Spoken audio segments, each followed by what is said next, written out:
अस्सलाम वालेकुम, मैं मुनीज़े जहांगीर और आप देख रहे हैं प्रोग्राम स्पॉटलाइट। नाजरीन, कल वो फैसला आने लगा है जिसका सभी को इंतज़ार है। सुप्रीम कोर्ट का 3 रुकनी बेंच जिसकी सरबराही उमर अता बंदयाल कर रहे हैं, तहरीक इंसाफ की उस पिटिशन को सुन रहा है जिसमें इलेक्शन कमीशन के फैसले को चैलेंज किया गया है, जिसके तहत पंजाब असम्बली का इलेक्शन 8 अक्टूबर को होगा। ये बेंच मुतनाज़ हो गया है क्योंकि असल बेंच जो है वो 5 रुकनी बेंच में से 2 जज साहिबान जस्टिस जमाल मंदोखेल और जस्टिस अमीनुद्दीन ने बेंच का मजीद हिस्सा बनने से माजरत कर ली है, क्योंकि इनका मौक़िफ़ ये है कि बेंच की तश्कील गलत की गई है और दूसरा, सुप्रीम कोर्ट को असखुद नोटिस के इख्तियारात इस्तेमाल नहीं करने चाहिए थे। आज जब केस की समाअत शुरू हुई तो अटॉर्नी जनरल ने हुकूमत की तरफ से फुल कोर्ट की इस्तदा की और ये भी कहा कि तहरीक इंसाफ की पिटिशन को रद्द कर देना चाहिए, क्योंकि 4-3 के फैसले के तहत ये कहा गया था कि असखुद नोटिस काबिल समाअत नहीं है, मगर चीफ जस्टिस ऑफ पाकिस्तान ने फुल कोर्ट की इस्तदा को रद्द कर दिया और पाकिस्तान पीपल्स पार्टी के वकील फारूक एच नायक और पाकिस्तान मुस्लिम लीग नून के वकील को भी सुनने से इनकार कर दिया, जिस पर आज कौमी असम्बली में पहले वज़ीर आज़म और फिर वज़ीर कानून ने अदालत उज़्मा के 3 रुकनी बेंच पर सख्त तनकीद की है। पूरी कोलिशन गवर्नमेंट ने मौजूदा बेंच के ऊपर अदम एतमाद का इजहार किया है। काश अब भी चीफ जस्टिस इस बात का ख्याल करें कि अगर वो फुल कोर्ट को बिठा दें, माइनस जिन 2 जजेस ने पहले ही रिक्यूज किया है, तो वो फैसला शायद पूरी कौम को मानने में ज़रा भी, जनाब स्पीकर, दिक्कत नहीं होगी। इस बेंच से फैसला करवाना मैं समझता हूँ कि इंसाफ के तकाज़ों के 100% मुनाफी है।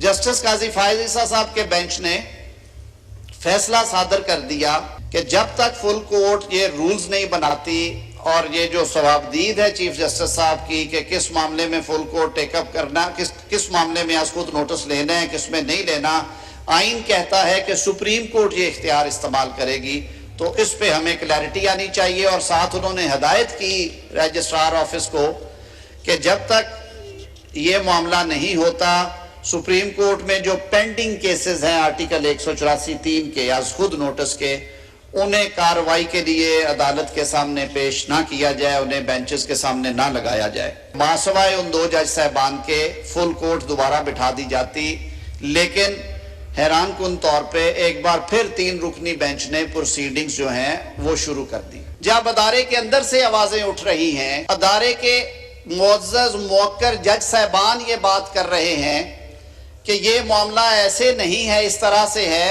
उन आवाज़ों को नज़रअंदाज करके, उन आवाज़ों को दबा के, एग्जेक्टिव ऑर्डर्स जारी करके उजलत में अगर इस केस का फैसला किया जाएगा तो तारीख एक बार फिर इस फैसले को काले सफ़ों पे लिखेगी, सुनहरे हरूफ में नहीं लिखेगी। वज़ीर कानून आज़म नज़ीर तारर उस तरफ इशारा कर रहे हैं कि कुछ जो जज साहिबान हैं और सुप्रीम कोर्ट के जो जज साहिबान हैं वो अपना ऑर्डर जो है वो दे चुके हैं और कह चुके हैं कि जो अज खुद नोटिस की जितने भी केसेस हैं उसके हवाले से कोई कायदो ज़वाबित बनाने चाहिए और वो मेंटेनेबल नहीं है, ख़ास तौर पे ये जो अज खुद नोटिस का केस है।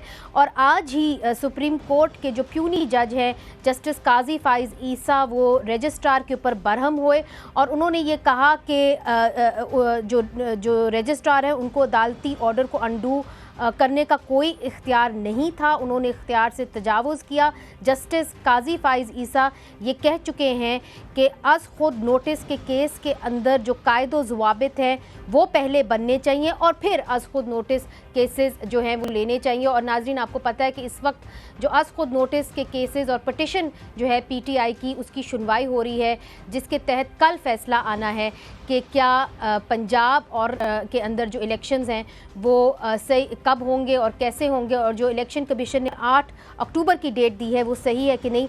अब फैसला तो नाजरीन आ जाएगा, मगर सबसे बड़ा सवाल ये है कि इस फैसले के ऊपर अमल दरामद कौन करेगा, चूँकि जो तकरीरें आज हमने सुनी हैं उससे ऐसा लग रहा है कि इसके ऊपर अमल दरामद करना बहुत ही मुश्किल होगा। इस वक्त हमारे साथ है इरफान कादिर साहब, जो सुप्रीम कोर्ट में इलेक्शन कमीशन की नुमाइंदगी कर रहे हैं, और हमें ज्वाइन करेंगे सेनेटर अफनानुल्लाह, जिनका ताल्लुक पाकिस्तान मुस्लिम लीग नून से है। सैयद अमजद शाह साहब पाकिस्तान बार काउंसिल की तर्जुमानी कर रहे हैं, उनके एक अहम मेंबर हैं। फैसल चौधरी साहब सुप्रीम कोर्ट के वकील हैं, अक्सर सुप्रीम कोर्ट में होते हैं, ख़ास तौर पे जब से ये केसेस लगे हैं, और पीटीआई के दौर में एडिशनल एडवोकेट जनरल पंजाब भी रह चुके हैं। आप तमाम लोगों का बहुत बहुत शुक्रिया। इरफान कादिर साहब, आपकी जानिब आऊँगी। इलेक्शन कमीशन ऑफ पाकिस्तान ने आखिरकार ये जो डेट है 8 अक्टूबर की दी थी। अगर कल जो भी फैसला आ जाता है और ये फैसला आता है कि जी 8 अक्टूबर से पहले इलेक्शंस होने चाहिए, तो इलेक्शन कमीशन जो है वो सुप्रीम कोर्ट के फैसले के ऊपर अमल दरामद कर लेगी कि नहीं? देखें, उसको देखना होगा इलेक्शन कमीशन को कि ये जो इनका फैसला है ये आइन की रूह के मुताबिक है कि नहीं है। तो उसके बाद अगर वो समझते हैं कि सुप्रीम कोर्ट का फैसला आइन की रूह के मुताबिक है तो उस पर अमल कर सकते हैं। लेकिन इलेक्शन की डेट जो है वो उसको मुकर्रर करना, वो चूंकि इलेक्शन कमीशन का इख्तियार है और उस पर सुप्रीम कोर्ट को कोई इख्तियार नहीं है कि वो इलेक्शन कमीशन की डिसीजन मेकिंग को रेगुलेट करे या पहले ही उनको मॉनिटर करना शुरू कर दे और उनको फोर्स करे कि वो डेट रखें, क्योंकि सुप्रीम कोर्ट को तो कोई सारे कॉन्स्टिट्यूशन में नहीं है इख्तियार इस तरह का कि सुप्रीम कोर्ट डेट दे सके। जहां तक रही बात सदर की और जहां तक रही बात गवर्नर्स की, तो उस पर तो मैंने बड़े क्लैरिटी के साथ उनको समझा दिया था कि ये जो पंजाब में और खैबर पख्तूनख्वा में जो डिसोल्यूशन हुई है, ये वो डिसोल्यूशन की स्पीशीज नहीं है जहाँ पे कि सदर या गवर्नर जो है वो डेट अपॉइंट करेंगे। तो इसलिए अब फैसला जब तक आ ना जाए, कुछ भी मेरा कहना कबल अज़ वक्त है, मासवाए इसके कि मैं उम्मीद करता हूँ कि जो फैसला आएगा अगर वो सुप्रीम कोर्ट अपने दायरे अख्तियार में रह के करे और ये मामला इलेक्शन कमीशन पे छोड़ दे तो वो ज़्यादा सही होगा, क्योंकि एक पॉलिटिकल पार्टी की इमा पे इतना बड़ा फैसला करना, जबकि और स्टेक होल्डर्स जिसमें कि दूसरी पॉलिटिकल पार्टीज हैं उनको सुनना भी ना, तो ये पब्लिक इंटरेस्ट नहीं है कि पब्लिक इंटरेस्ट को हम कहें कि अगर एक पॉलिटिकल पार्टी का इंटरेस्ट है तो वो पब्लिक इंटरेस्ट है और बाकी मुल्क की जो पॉलिटिकल पार्टीज है वो पब्लिक इंटरेस्ट नहीं है। और मैंने इस चीज़ की वजाहत जो है चीफ जस्टिस साहब के सामने भी की थी और मैं अब भी उम्मीद करता हूँ कि उनका फैसला जो है अगर वो आइन के दायरे के अंदर हो तो ज़्यादा अच्छा। मगर मुझे ये बताइए कि हाल ही में जो कानून साजी हुई है कौमी असम्बली के अंदर और वो बिल जो है वो पास हो जाएगा, तो उसके तहत जो है आपको रिव्यू का हक मिल जाएगा। अगर इलेक्शन कमीशन के हामी में फ़ैसला नहीं आया और 8 अक्टूबर की डेट को चैलेंज कर दिया गया, तो क्या आप रिव्यू में जाने का सोचेंगे? देखिए, ये जो नई कानून साजी है, रिव्यू तो आइन में दिया हुआ है, ये एक अपील प्रोवाइड करेगी और इससे अपील सुप्रीम कोर्ट में जाएगी। लिहाजा नए कानून से हम सुप्रीम कोर्ट को हुकूमत जो है वो एम्पावर करेगी। तो ये जो एम्पावरमेंट है एक इंस्टीट्यूशन की एज अगेंस्ट एन इंडिविजुअल, तो वो इंस्टीट्यूशन के लिए बहुत अच्छी चीज़ है, क्योंकि हम इंस्टीट्यूशंस को इंडिविजुअलाइज नहीं कर सकते, बल्कि हमें चाहिए कि हम इंडिविजुअल्स को इंस्टीट्यूशनलाइज करें। तो उस तरफ ही एक अच्छी पेशरफ्त है ये जो कानून बनने जा रहा है। इससे सुप्रीम कोर्ट बहसियत अदारे के ज़्यादा मजबूत होगा। तो आज जो सेक्रेटरी डिफेंस हैं उनको भी बुलाया और सेक्रेटरी फाइनेंस को भी अदालत ने बुलाया, तो इसकी क्या गारंटी है इलेक्शन कमीशन को इन दोनों इदारों ने दी है कि जी अक्टूबर 8 तक पैसे आ जाएंगे और हालात ऐसे हो जाएंगे और पुरअमन हो जाएंगे कि आप इलेक्शंस 8 अक्टूबर को जो है वो कर सकते हैं? मैं समझता था कि चीफ जस्टिस साहब का इन दोनों को बुलाना जो है प्री मैच्योर था, क्योंकि मैंने इलेक्शन कमीशन के मौक़िफ़ की वजाहत करते हुए और कानून की वजाहत करते हुए ये कहा था कि इलेक्शन जो है वो आइन के मुताबिक तमाम इकट्ठे होने चाहिए, और चूँकि कौमी असम्बली जो है वो तहलील होगी अगस्त में, तो मामला जो है वहाँ पे भी अक्टूबर में जाएगा। और चूँकि ये बात हो रही है कि इस वक्त हुकूमत पाकिस्तान को फाइनेंशियल कंस्ट्रेंट्स हैं, तो उसके लिए भी ज़रूरी है कि अगर इकट्ठे यकजा इलेक्शंस होते हैं जैसे कि हमेशा होता है, उससे अखराजात भी कम होंगे और इलेक्शन कमीशन के लिए ज्यादा सहूलत होगी कि वो बैक वक्त सारे इलेक्शन कराएं बजाय इसके कि पीस मील कराएं। बहुत बहुत शुक्रिया इरफान कादिर साहब, आपने हमें ज्वाइन किया। फैसल चौधरी साहब, आपने इरफान कादिर साहब की बात सुनी है। पहली बात तो वो ये कहते हैं कि जी कल अच्छा होगा कि जो भी फैसला आए वो इलेक्शन कमीशन की स्वाबदीद हो कि उन्होंने इलेक्शंस कब कराने हैं। और आज जो तकारीर हुई हैं कौमी असम्बली के अंदर, आपने वज़ीर आज़म को भी सुना होगा, वज़ीर कानून को भी सुना होगा, क्या आप समझते हैं कि इन तकारीर के बाद अगर अदालत जो भी फैसला करती है 3 रुकनी बेंच, उसके ऊपर अमल दरामद किया जाएगा? इरफान कादिर साहब जो गुफ्तगू कर रहे हैं, इनके ये अभी आज आए हैं। इससे पहले इलेक्शन कमीशन के जो वकील थे सजील सवाती साहब, उन्होंने कहा कि हमें ये फाइनेंस और सिक्योरिटी दें तो हम इलेक्शन कराने को तैयार हैं। और पहले जो पिछला केस था उसमें इलेक्शन कमीशन का ये मौक़िफ़ था, ये ऑर्डर का हिस्सा है। उन्होंने ये कहा कि हम तारीख नहीं दे सकते, हमारी जुरिस्डिक्शन नहीं है। इरफान कादिर साहब के जो क्लाइंट हैं उनकी और इनकी गुफ्तगू में फ़र्क है। फिर मदरज़ा ये देखिए, आपने तय ये करना है कि मुल्क आइन की तरह तय चलना है या लोगों की ख्वाहिशात के मुताबिक चलना है। ये फरमा रहे हैं कि अगस्त में असम्बली टूटेगी और फिर इकट्ठे इलेक्शन होंगे। मुझे बताइए, क्या आइन का आगाज़ इस जुमले से नहीं होता कि हकमियत आला अल्लाह ताला के पास है और लोग और मुमलिकत खुदादाद पाकिस्तान के शहरी अपने मुंतखब करदा नुमाइंदों के ज़रिए वो अमानत इस्तेमाल करेंगे। तो जो निगरान हुकूमतें हैं उनको किस कानून के तहत 8 महीने आप रखेंगे? और निगरान हुकूमतों का ये कॉन्सेप्ट जो है वो तो मुझे इटसेल्फ जो है कॉन्स्टिट्यूशन से वायलेटिव लगता है। क्योंकि जब कॉन्स्टिट्यूशन ये कहता है, देखिए हमने ये फैसला करना है कि ये मुल्क चंद इदारों की, एक गिरोह की, किसी शख्स की ख्वाहिशात पे चलेगा या आइन पे चलेगा। मेरा इससे मगर जो आपने कानूनी नुक्ता उठाया है ये बहुत ही अहम है, बहुत अहम नुक्ता है तो और दूसरी बात मैं आगे लेके चलती हूं। 2 जजेस का फैसला जो एक सेकंड, जो 2 जजेस का फैसला है इसमें उन्होंने कहा कि 184 की सारी पिटीशनें ना सूटें, वो 3 मेंबर बेंच के ऊपर किस कानून के तहत एप्लीकेबल है? ये 3 मेंबर बेंच है, ये तो फैसला कर सकते हैं। अहम कानूनी नुक्ते हैं, बहुत अहम कानूनी नुक्ते हैं ये सवालात जो आपने उठाए हैं। अमजद शाह साहब, आपका इसके ऊपर क्या नजरिया है? जिस तरह के फैसल चौधरी साहब कह रहे हैं कि जो निगरान हुकूमतें आप चलाएंगे ये किस कानून के तहत आप 8 महीने तक चलाएंगे? और वो जो 2 जजेस हैं जिन्होंने आज खुद नोटिस के ऊपर भी सवालिया निशान उठाया और कहा है कि जी आप जो लोअर कोर्ट्स में केसेस चल रहे हैं आप पहले उनको निपटाते फिर आप सुप्रीम कोर्ट में इस मामले को टेकअप करते, तो उनका जो फैसला है वो कैसे हावी हो सकता है इन 3 जजेस के ऊपर?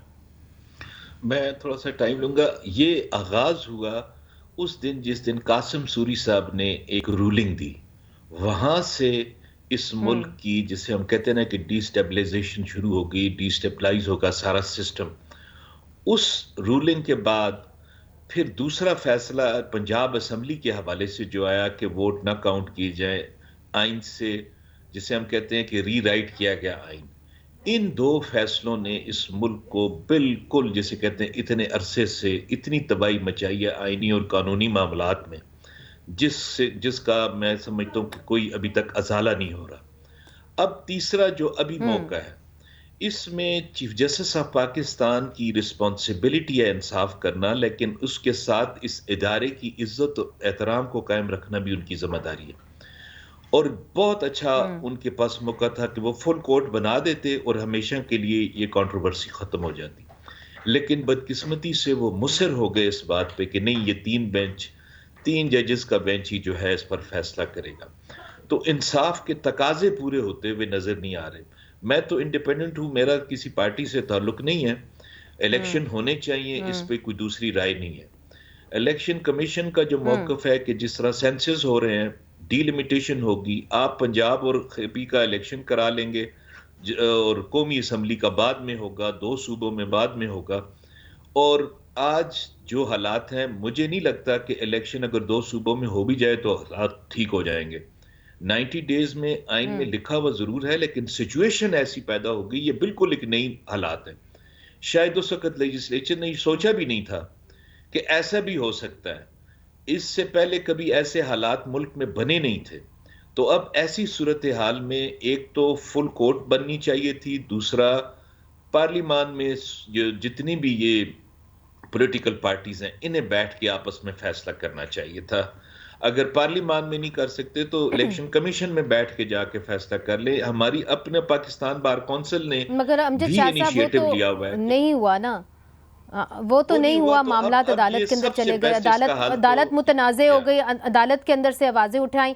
सवाल ये उठता है कि लेट्स से कि जी अगर अदालत जो भी फैसला करे और उसके तहत अगर इलेक्शंस ना हो और अमल दरामद उस फैसले के ऊपर ना हो, तो फिर ये किस किस्म का हम एग्ज़ाम्पल सेट कर रहे होंगे। और अगर ये इलेक्शंस नहीं कराते खैबर पख्तूनख्वा के और पंजाब के, तो फिर इसकी क्या गारंटी है कि अक्टूबर में जो जनरल इलेक्शंस होने हैं वो ये टाइम पे करा देंगे। देखिए ये अब अगर अदालत ये फैसला कर भी देती है कि 90 डेज में इनका इलेक्शन करा दे, कंट्रोवर्सी फिर भी हल नहीं होगी। हुकूमत के पास 100 और बहाने हैं, उनके पास लेजिस्लेशन की पावर है, उनके पास एग्जेक्टिव अख्तियारात हैं, उनके पास बहुत सारे और ऐसी ताकतें हैं जो सामने नजर नहीं आती। वो जब तक कभी होंगे ही नहीं बैठ जब तक के गवर्नमेंट कोई नहीं जाएगी। इधर छोटा सा वक्फा लेते, वक्फे के बाद फिर से हाजिर हो। वेलकम बैक नाजरीन। कल सुप्रीम कोर्ट का एक अहम फैसला आना है और उस अहम फैसले के तहत ये फैसला किया जाएगा कि पंजाब के अंदर इंतखाबात कब होंगे।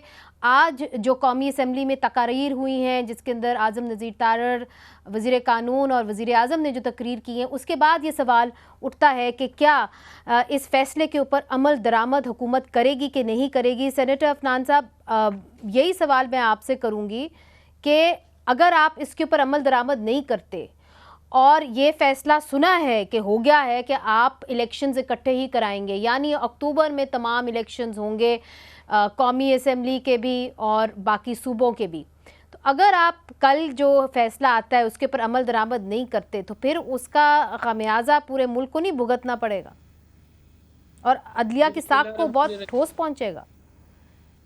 देखिए बात ये है कि जो फैसला है सुप्रीम कोर्ट का, जो भी आएगा कल, मसला फैसले का है नहीं, मसला तो उस बेंच का है जो फैसला देना चाहती है। हम ये समझते हैं कि ये बेंच और ये जो सो मोटो था ये 4-3 से रिजेक्ट हो चुका है, क्योंकि 4 जजेस ने इसके ख़िलाफ़ अपना जो है वो फैसला लिख के दे दिया है। 3 जजेस इसके हक़ में हैं और जो बाकी जजेस हैं वो रिक्यूज़ कर गए हैं। अब ज़ाहिर है अगर इस तरह के मामला चलाए जाएंगे सुप्रीम कोर्ट में, एक ज़बरदस्ती से क्या कहते हैं एक चीज़ जो है वो धौंस से जो है वो आवाम पे जो है क्या कहते हैं की जाएगी, उसको सोचा जाएगा, तो ज़ाहिर है इस तरह के फ़ैसले को जो है वो ना तो पाकिस्तान की पार्लियामान, ना हुकूमत, ना जो है वो बाकी अदलिया, बार, इवन जो सुप्रीम कोर्ट के बाकी जजेस हैं, कोई भी इसको एक्सेप्ट नहीं करेगा।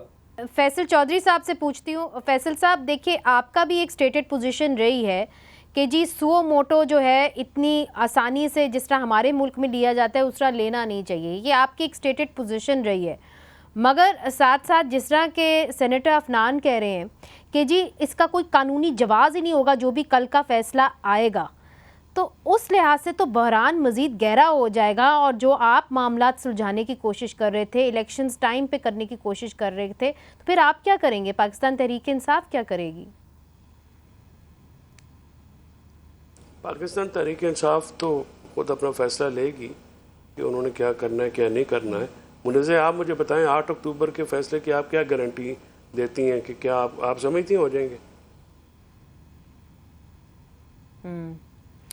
जाहिर है ये सवाल तो मैंने किया। आप मुझे बताएं ना। नहीं, उसका जवाब नहीं दिया। अमजद शाह साहब ने भी बात गोल कर दी कि निगरान हुकूमतें आप 8 महीने में कैसे करेंगे, उसका जवाब तो नहीं दिया अमजद शाह साहब ने भी। अमजद शाह साहब ने इस बात का भी जवाब नहीं दिया कि आइन कॉन्स्टिट्यूशन के मुताबिक चलना है या मतलब किसी की ख्वाहिशात के तहत चलना है। कैसे आप किसी और मुल्क में ये सवाल होता है कि अदालत फैसला दे और आप ना करें, कैसे कोई कह सकता है? आप संजीदा लोगों से सवाल देखिए, करें। अगर उस फैसले के खिलाफ अपील हो सकती है, उस फैसले को चैलेंज किया जा सकता है। प्लीज उस फैसले को फारूक एच नायक साहब आपके भी दोस्त हैं, उन्होंने कहा कि जी हमारी सुनवाई करें। उनकी सुनवाई में क्या मसला था और फुल कोर्ट तश्कील देने में क्या मसला था? आई मीन आज उन्होंने क्या हर्ज था? मसला ये था कि जब आपके क्लाइंट खड़े होकर एलामिया दें कि हमें जज पे एतबार नहीं है तो उसके खिलाफ उसके सामने सबमिशंस कैसे बना कर सकते हैं आप? देखिए ना, आप एक पोजीशन लेते हैं ना स्टेटेड, पोजीशन लेने के बाद आज अकरम शेख साहब ने कहा कि अगर मेरा क्लाइंट पागल हो गया तो मैं तो पागल नहीं हूँ। उन्होंने इस हद तक कहा, वो इस हद तक एम्बेरस थे। उन्होंने कहा जी कि आप पहले लिखवा लाएं कि आप जो इनकी सियासी जमातें हैं जाके वहाँ पे लिख के दे देती कि नहीं हमें आप पे एतमाद है, या हम पे आपके सामने एक तरफ आप ये पोजीशन ले रहे हैं कि हमें आप पे ट्रस्ट नहीं है और आप प्रेस कॉन्फ्रेंसेस कर रहे हैं, लामिया जारी कर रहे हैं, फिर अगले तो आपके वकील जाके उन्हीं जजेस के पाँव पड़ जाते हैं। मैं इस बात पे इतफाक करता हूँ कि सुप्रीम कोर्ट का जो भी फैसला आएगा वो बाइंडिंग होगा सब पर जो कल वो फैसला करेंगे। एक बात तो फैसल की ये बिल्कुल ठीक है। अब रह गई बात ये कि गवर्नमेंट के पास क्या रेमेडीज हैं। गवर्नमेंट के पास ये रेमेडीज होंगी कि पहले तो उनके पास एक रिव्यू का जो ऑलरेडी जो कानून था उसके मुताबिक रिव्यू का अख्तियार है उस पर। अब नई लेजिस्लेशन आई है, उस लेजिस्लेशन में उनको रिव्यू के बजाय अपील का राइट मिल जाएगा। अपील का राइट जब मिल जाएगा मगर वो अभी तक एक्ट तो नहीं बना ना जी अमजद शाह साहब, अभी तो उसमें देर है, अभी तो वो पास नहीं हुआ ना, एक्ट नहीं बना वो बिल। जी बिल्कुल, मैं यही बात कर रहा हूँ ना, अगर उनके वो एक्ट नहीं बनता तो उनके पास राइट ऑफ रिव्यू है, और अगर उनके पास उनको शाहजी मैं एक सजेशन एक सवाल सर शाहजी आपसे पूछना चाह रहा था, एक सवाल सर आपकी, I want to be guided. अब सर जब ये डेजोल्यूशन हुई दोनों असेंबलियों की, क्या ये इन अपोजिशन पार्टियों का काम नहीं था कि जाके डेजोल्यूशन को चैलेंज करते? आज तक इन्होंने डेजोल्यूशन को चैलेंज किया है किसी जगह पे? फैसल मैं आपकी इस बात से बिल्कुल इत्तेफाक करता हूँ, बिल्कुल इत्तेफाक। ये आप ठीक कह रहे हैं कि इनका काम था कि ये उस डेजोल्यूशन को चैलेंज करते कि ये गलत हुई है और ऐसे हालात नहीं थे कि इसको डिसॉल्व होना चाहिए था। वो इन्होंने नहीं किया, ये इन्होंने बहुत बड़ी गलती की है। ये बिल्कुल फैसल की बात से मैं इत्तेफाक बहुत अहम नुक्ता उठाया है, बड़ा अहम नुक्ता उठाया है कि जो आपने असेंबलीज तहलील की थी उनको तो आप चैलेंज करते, सेनेटर अफनान साहब आपने उन्हीं को चैलेंज उस वक्त करते। अब पानी सर से गुजर चुका है। नहीं देखिए, बात ये है कि हम जहाँ पे हम लोग गए भी हैं कोर्ट में, वहां पे हमें कौन सा कोई रिलीफ मिला है। आप 63A का मामला देख लें, ये आइन और कानून की बात करते हैं। आइन में बड़ा वाज़ेह तौर पे लिखा हुआ है कि अगर आप फ्लोर क्रॉस करके वोट डालेंगे आप डी सीट हो जाएंगे। इसकी प्रेसिडेंस मौजूद है, बहुत सारे MPs हैं ऐसे जिन्होंने ये किया, वो डी सीट हुए और उन्होंने दोबारा इलेक्शन लड़ लिए। हमारे एक सेनेटर हैं जो मेरे साथ ही हैं, उन्होंने ये काम किया हुआ है। तो बात ये है कि उसके अंदर आइन की इंटरप्रिटेशन खुद ही कर दी और उसके बाद वो इंटरप्रिटेशन भी ऐसी की जिससे पंजाब हुकूमत खत्म हो गई और PTI को फायदा हो गया। जहां मामला इस हद तक जो है वो बायस्ड हो जाए, वहां पे हम लोग क्या जाके अपील करें।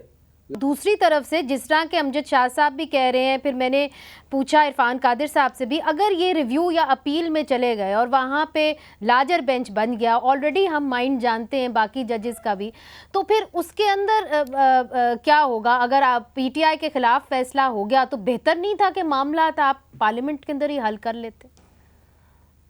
मुझे से सबसे पहले तो सो मोटो आया जब कासिम सूरी की रूलिंग आई, इसी चीफ जस्टिस ने बेंच बनाया, सो मोटो नोटिस भी लिया और इन्होंने ही फैसला उनके हक में दिया। ये सबसे पहले तो अप्रैल पिछले साल में जो फैसला आया उसमें इवन ये भी कहा कि फलां दिन जाएं, फलां दिन करें, ये करें, फलां टाइम पे जाएं। सही है। अब ये तो नहीं हो सकता एक सो मोटो इनको अच्छा लगे दूसरा बुरा लगे, इस तरह से तो नहीं हो सकता। दूसरी बात यह है कि आप कह रहे हैं मगर अपील में चले गए sir, according to the new law बड़ा बेंच बन गया और आपके खिलाफ फैसला आ गया। न्यू लॉ तो बनेगा, तो न्यू लॉ बनेगा तो अभी देखेंगे न्यू लॉ का। मैं वो बात करने वाला हूँ। आप ये सो मोटो का जो इख्तियार है रेगुलेट करने की ज़रूरत है, 100% करने की ज़रूरत है। इसके खिलाफ अपील प्रोवाइड करने की ज़रूरत है, 100% प्रोवाइड करने की ज़रूरत है। लेकिन इसका तरीक़ेकार क्या हो सकता है? इसका तरीक़ेकार ये नहीं हो सकता जिस तरह से ये एक्ट ऑफ द पार्लियामेंट में, इसमें एक बड़ा सवाल उठना है। अमजद शाह साहब बैठे हुए हैं, he will second me legislative competence का, क्योंकि आइन में आला अदालतें जो हैं हाई कोर्ट्स और सुप्रीम कोर्ट, उनके इख्तियारात आइन में दिए गए हैं और वो रेगुलेट होती हैं अपने रूल्स ऑफ प्रोसीजर जो कि वो आइन के तहत खुद बनाती हैं, और उसमें पार्लियामेंट भी मुदाखलत नहीं कर सकती। जैसे सुप्रीम कोर्ट पार्लियामेंट के रूल्स ऑफ प्रोसीजर नहीं बना सकते आर्टिकल 69 के तहत, वो पार्लियामेंट ने बनाने हैं। ये तो अगर बेंच बनाने की पावर आप लेते हैं, हाँ। और काजी फायज ईसा साहब को जो 2 मेंबर का वो अभी जजमेंट नहीं ऑर्डर है, क्योंकि उसमें एडजर्न किया उन्होंने, उसमें भी उन्होंने लिखा है कि जो रूल्स बनाने हैं वो सुप्रीम कोर्ट ने लाना है। वो सुप्रीम कोर्ट में उन्होंने पैरा 28 में लिखा है कि जी जो रूल्स बनाने की अथॉरिटी है वो सुप्रीम कोर्ट के पास है। अब मगर उन्होंने कहा है कि जब तक रूल्स ना बने आप खुद नोटिस ना लें, जिसके ऊपर वो रजिस्ट्रार पे आज बढ़ा है। मैं नई लेजिस्लेशन के बारे में मशकूक इसलिए हूँ, मुझे ये लग रहा है कि काजी फायज ईसा साहब को अकेला चीफ जस्टिस कोई बनने नहीं देना चाह रहा, और वहाँ पे ऐसा मॉड्यूलिटी तय करी जा रही है जो आज एतजाज साहब ने भी वकला कन्वेंशन में बात करते हुए कही कि उनके भी पर क्लिप करने वाले। मैं फैसल से एक सवाल करूंगा जरूर कि पहला जो सो मोटो लिया गया था कासिम सूरी साहब की उस पे, तो उस वक्त किसी हाई कोर्ट में पिटीशन पेंडिंग नहीं थी, लेकिन जब दूसरा लिया गया तो उस वक्त लाहौर हाई कोर्ट में पिटीशन पेंडिंग थी। जब वो पिटीशन पेंडिंग थी तो उसकी पेशावर में भी पेंडिंग थी, लाहौर में भी पेंडिंग थी, तो फिर वो उस वक्त जो सो मोटो लिया गया तो उस पे सवालात इसलिए उठे थे। मैं उसको रिकॉर्ड ठीक इधर मुझे छोटा सा वक्फा शामिल करने दें, छोटा सा वक्फा शामिल करती हूँ। ये जो आपने बताई है डिफरेंस वो हम याद रखेंगे, मगर बड़ा सवाल अपनी जगह है कि मुल्क के अंदर महंगाई बढ़ती चली जा रही है, लोग नाखुश हैं। अब अगर मुल्क में ज़्यादा पॉलिटिकल टर्मोइल जो है मज़ीद हो गया इस फैसले के बाद, तो जो है महंगाई के ऊपर भी असर पड़ेगा और लोग जो हैं और ज़्यादा परेशान होंगे। वक्फा लेते हैं, वक्फे के बाद हाजिर होते हैं। वेलकम बैक नाजरीन। अमजद शाह साहब, हमने बात की कि जी सो मोटो पावर्स जो हैं वो अदलिया के पास हैं और जो भी अदलिया फैसला करेगी उसको पार्लियामेंट को मानना होगा, मगर फिर सवाल ये उठता है कि इलेक्शन कमीशन के भी तो कुछ इख्तियारात हैं, पार्लियामेंट के भी कुछ इख्तियारात हैं। तो उस हवाले से अगर जो है पार्लियामेंट को है अगर अपने हदूद में रह के चलना है तो फिर लोग ये सवाल करेंगे फिर अदलिया को भी अपने हदूद के अंदर रह के चलना पड़ेगा। और अदलिया के अंदर से जो आवाज़ें आ रही हैं कि जी आपको सो मोटो पावर्स को कोई कायदो ज़वाबित बनाने पड़ेंगे, उसके बगैर आप इस तरीके से सो मोटो पावर्स नहीं ले सकते, तो उसका क्या करें फिर? ऐसा है कि हमारा तो सिस्टम है ट्राइकॉटनी ऑफ पावर्स पे चल रहा है। तीनों जो हमारे सुतून हैं उन्होंने अपने अपने पैरामीटर्स में काम करना है। अदलिया को हम देखते हैं कि किसी जगह पर वो अपने पैरामीटर से बाहर निकल जाती है। इसी तरह हमारे कुछ और इदारे भी हैं जो अपने पैरामीटर से बाहर होते हैं। पार्लियामान मेरा ख्याल है काफ़ी दबाया हुआ है इस सारे सिस्टम में। इस दफ़ा मुझे कोई सामने उनमें कुछ जान नज़र आ रही है कि वो कोई बात कर रहे हैं। पर जो सो मोटो पावर्स हैं ये सिर्फ पाकिस्तान में नहीं है, ये इंडिया में भी हैं और बहुत सारे दौलत मुश्तरका के और ममालिक हैं, वहाँ पर भी आर्टिकल 184(3) इसी तरह ही मौजूद है। उसमें वहां पे इंडिया में ये हुआ कि तमाम सुप्रीम कोर्ट के जजेस बैठे और उन्होंने पैरामीटर्स बना लिए। हमारा भी बार का फैसल को पता है कि हमारा एक बहुत बड़ी जद्दोजहद है सबकी, कि हम कहते थे कि इसको आप स्ट्रक्चर करें इस बार को, और जो खोसा साहब थे उन्होंने हमारे बहुत सारी बात मान भी ली थी, वो कन्विंस भी हो गए थे इस बात पे कि करते हैं। लेकिन गुलजार साहब, बंदयाल साहब और इजाजुल एहसन साहब, इन्होंने उससे इख्तलाफ किया और इन्होंने उस जो फुल कोर्ट की मीटिंग में उन्होंने नहीं बनने दी, कोई स्ट्रक्चर और करने का की इजाजत नहीं दी। लेकिन मेरा ये ख्याल है कि फाइज ईसा साहब जैसा जज जो है उसको कभी भी इस बात का शौक नहीं रहा कि वो बड़ी ताकत इस्तेमाल करे, और वो इस मगर अमजद शाह साहब, मैं आपसे ये सवाल करूंगी, बुनियादी सवाल, चूंकि ये तो कानूनी बहस है एक तरफ, जो बड़ा सवाल है वो ये है कि लोग अब देख रहे हैं सियासतदानों की तरफ, सियासतदान आपस में लड़ भिड़ रहे हैं और महंगाई की शरह ऊपर से ऊपर चली जा रही है। मुझे ये बताइए कि अगर अक्टूबर में भी इलेक्शंस नहीं होते तो फिर कितना टर्मोइल होगा और पाकिस्तान बार काउंसिल उस वक्त कहाँ खड़ी होगी?